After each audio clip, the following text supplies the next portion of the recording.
The world's sort of in a mess in some ways. King Jesus is supposed to be on the throne. The bride, or the church, is supposed to be with the groom.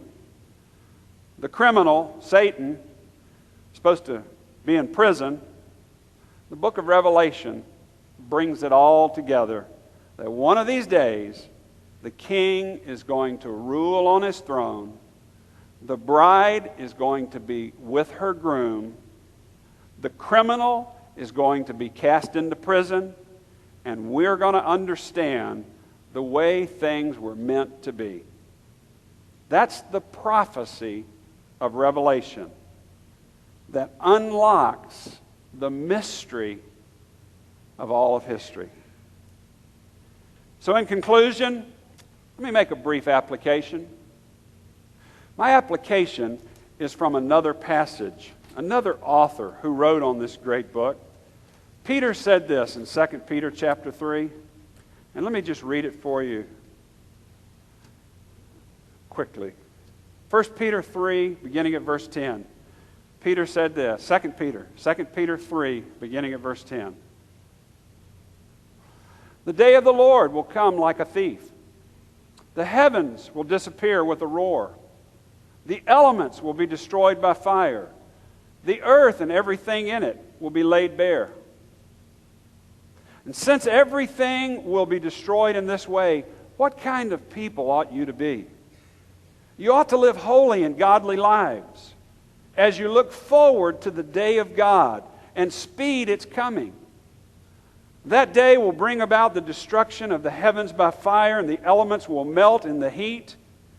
But in keeping with His promise, we are looking forward to a new heaven and a new earth, the home of righteousness. So then, dear friends, since you are looking forward to this, make every effort to be found spotless, blameless, and at peace with Him.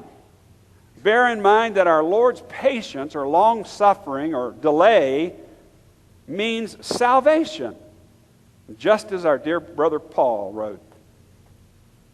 Four exhortations that I leave you from that passage. Number one, we need to get ready. We need to be ready. This book is going to be a summons to readiness. The day of the Lord is going to come like a thief. And Revelation explains that. The second exhortation I leave with you is a call to holiness. Live holy.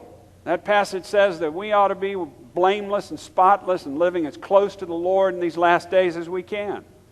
There's another exhortation I leave with you, and that is to be looking forward to what's about to keep an eye on the future, to not get so bogged down, short-sightedness in our own little world and our own little trappings that we forget about what God's up to and the need of the lost around us. And that's our fourth exhortation and final this morning, is that we need to be evangelistic.